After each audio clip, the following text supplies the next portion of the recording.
Hola, motorinos.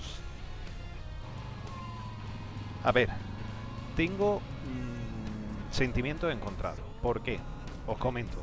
Es una ruta que por una parte ha sido un paraíso y por otra parte se empezó a convertir como en un infierno.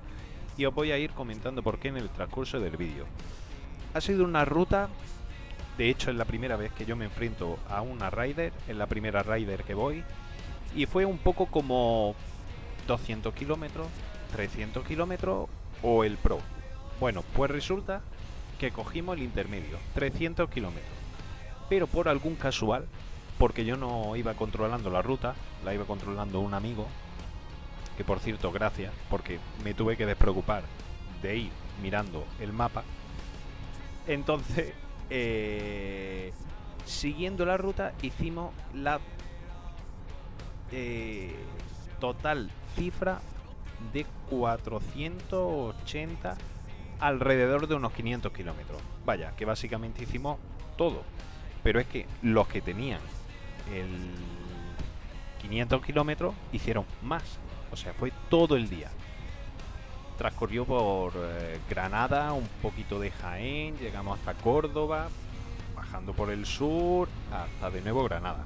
Salimos sobre las 8 de la mañana y llegamos sobre las 8 de la tarde, sin parar. Paramos media hora, 40 minutos aproximadamente, en el que en ese transcurso estuvimos haciendo un desayuno, un bocadillo, con tu bebida que te incluía la inscripción a la ruta, junto con, bueno, te dan pegatina, el kit típico de bienvenida y al finalizar la ruta te dan un diploma. Muy bien. Entonces, durante ese transcurso de la ruta, vimos cómo se iba complicando la situación. ¿Por qué?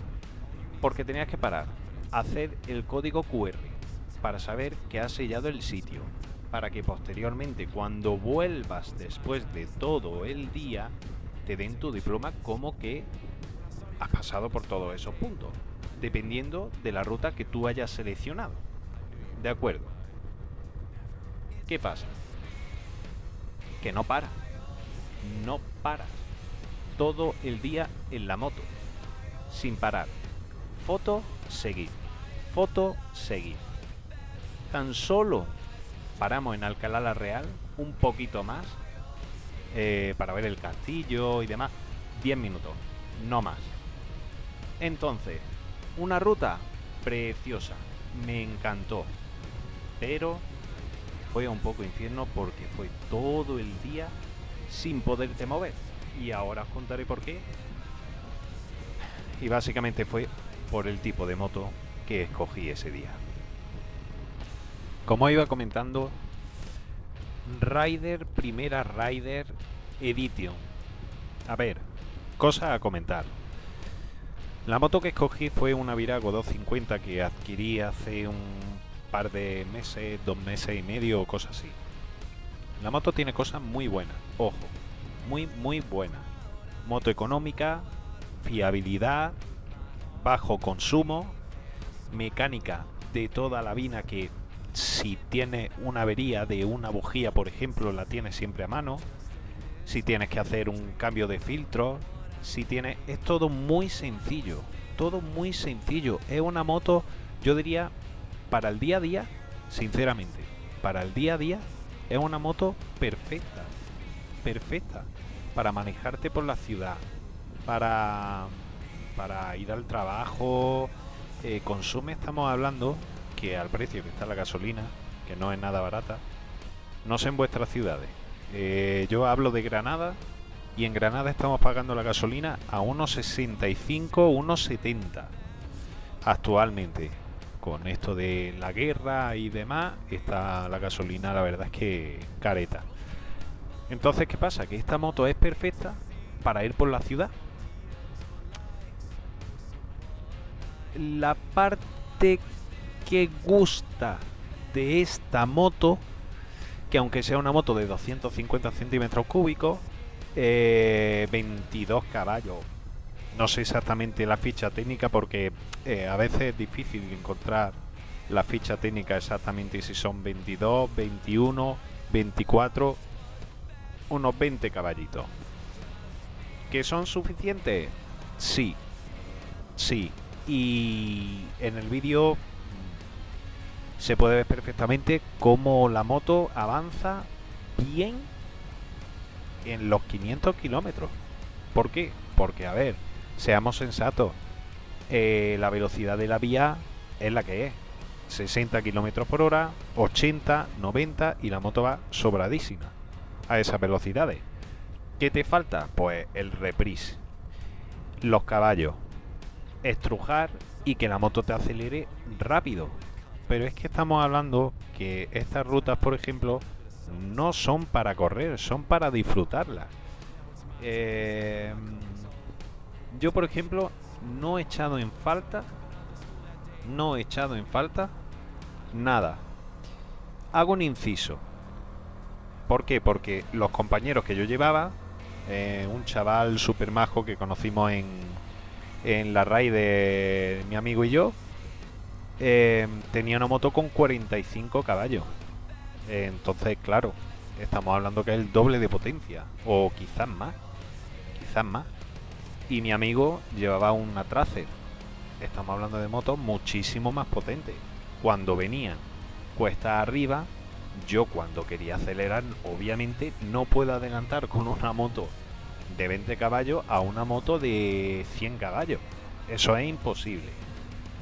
Pero sí tengo que decir una cosa. El paso por curva de esta moto es una maravilla. Pero una maravilla. Porque yo tenía cierto recelo a la hora de tocar estribera, que si podía tumbar más, podía tomar menos, nada que ver. O sea, la moto se comporta de 10 en curva.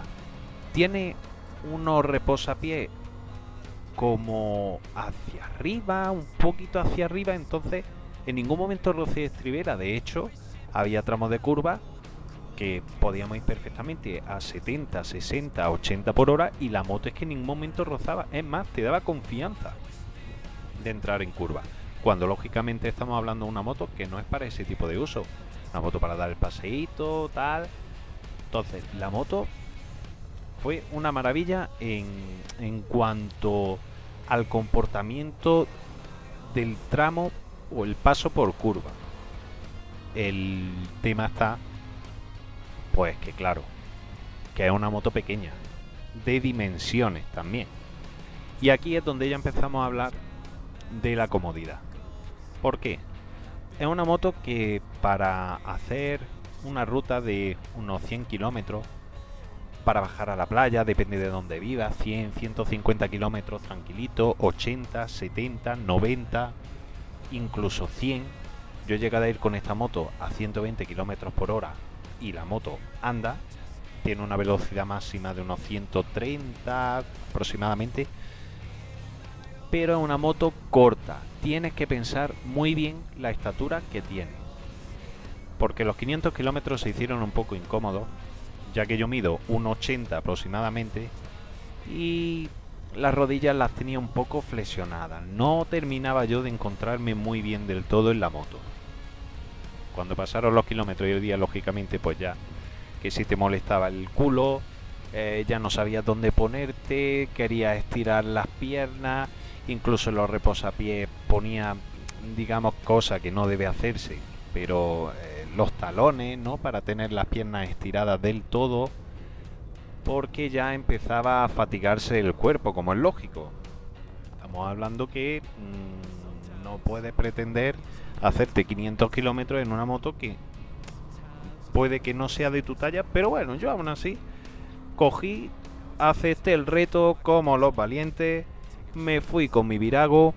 De hecho, tengo otra moto, una F800R, una BMW, una Naked, pero por problemas de espalda, pues pensaba que esa me iba a incomodar más. Entonces, pues decidí hacerla con esta. Ya os digo, me encantó. A pesar de todo, me encantó la forma de ir en la moto si tengo que hacer un balance del día. Pero la moto, pues como estamos hablando, es un poquito pequeñita. Mi novia, por ejemplo, no tiene carnet de moto, ella se maneja en una Vespa, una 49 y va de sobra, pero es que es la estatura perfecta para una persona de unos 60 a unos 70 y poco. Es perfecta, es súper manejable, pesa 150 kilos. Una cucada. Y luego el sonido, que tiene un sonido, un motor en V para ser 250, precioso. Vaya, de las motos que no hacen a día de hoy, porque ya sabéis que hoy día con los motores en paralelo no hay manera de conseguir hacer sonidos que realmente enganchen, que nos enganchen a la gente que nos gusta la moto, el sonido del motor, los cilindros. Pero bueno, cosas ya de las marcas y el coste de fabricación, que ya hablaremos en otro momento, para hacer un motor en V, los procesos, la ley de contaminación. Pues bueno, las casas pues sacan una moto de este tipo, motor en V, aunque creo que en Estados Unidos la están volviendo a promocionar y de hecho está en el catálogo de Estados Unidos. Si nos metemos en el catálogo de Yamaha, esta moto sigue fabricándose en otros países. Es sorprendente. Pero bueno, aquí en Europa por lo visto pues somos mejores que nadie y pues bueno, pues aquí tenemos que ser verdes. Entonces no podemos contaminar. Entonces, como iba diciendo, la ruta tenía unos paisajes pues preciosos. Tenía unos paisajes preciosos. El día estuvo muy bien. De hecho, tengo un par de anécdotas, porque la verdad es que ese día hubo un poco de todo. Empezando por el tema del QR, que muchos de ellos daban muchos errores, muchos problemas, tardaban más de la cuenta. Eso sí, había que gestionarlo de otra forma para las próximas, para los que organizan el evento, porque era un plástico, no lo cogía bien, había veces que tenías que alzar mucho el brazo, no llegaba, eso te retrasaba. Un poco masificado de gente, todo el mundo quería a la prisa salir corriendo. Bueno, eso hay cositas a mejorar, pero la verdad es que en líneas generales se portaron bien. Y bueno, luego te hacen una fotito en una curva, está el cámara, pues ahí te pilla de sorpresa, ¿no? Yo de hecho un poco me asusté porque iba por la curva y fue un poco como, oye, que no, que cuidado, estás pendiente de la curva y ves a un tío y se te va la vista, y yo tenía justo la curva y pero bien. Estuvo muy bien. Bueno, y yo no sé qué opináis vosotros de hacer la ruta solo, acompañado. Es verdad que de vez en cuando una ruta solo, sin que nadie te hable, vas tú solo en la moto, vas concentrado en la carretera, no piensas en nada porque toda la atención está en la carretera, en el paisaje. No sé, te levanta la visera un poco, te va dando la brisa en el casco. Es una sensación que si no has montado en moto, es difícil conocerla. El sonido del motor, todo lo siente. En un coche al final, pues bueno, hay gente que le encanta el coche y oye, y es respetable, y a mí me encanta también los coches, me encanta el mundo del motor. Pero al final vas más enlatado. Estás dentro ahí con los cristales cerrados, tu música es diferente. Pero de vez en cuando una ruta solo para relajarte, oye, a mí me encanta por lo menos. Pero no sé qué penséis vosotros. Yo, por ejemplo, la ruta que hicimos la Raider, a mí la verdad es que me encantó. La hicimos mi amigo Juanma y yo, conocimos a otro chaval y cada uno pues bueno, va en su mundo, pero el hecho de compartir, parar, oye, pues como estás viendo la ruta, sentirte también un poco acompañado, sobre todo tengo que agradecerle porque él fue el que estuvo en todo momento, el pobre, pendiente del track, porque yo no, el móvil no lo podía poner, bueno, entonces, gracias la verdad a él, que yo solo tenía que preocuparme un poco por el asfalto, porque él era el que llevaba el ritmo del track, pero la verdad es que fue una experiencia muy chula y una experiencia para repetir. Ya os digo, ni en mis sueños pensaba yo hacer una raid y mucho menos pensaba hacerla de 500 kilómetros aproximadamente. O sea, fue la primera y tirarnos al barro. Porque aunque eran 300 o 350, al final, sumando puntos de control, nos salían unos 450 o 470 kilómetros. Una barbaridad. Pero la experiencia de, oye, poder ir comentando, pues si tiene algún problema en la carretera, que al final pasa por sitios, por carreteras que no solemos pasar, ¿no? Y que la seguridad, pues, no te la encuentras como puedes ir por la ciudad o por una nacional que hay más paso de policía o guardia civil. Así que muchas gracias por haber visto el vídeo, muchas gracias por aguantar hasta aquí y nos vemos en el próximo.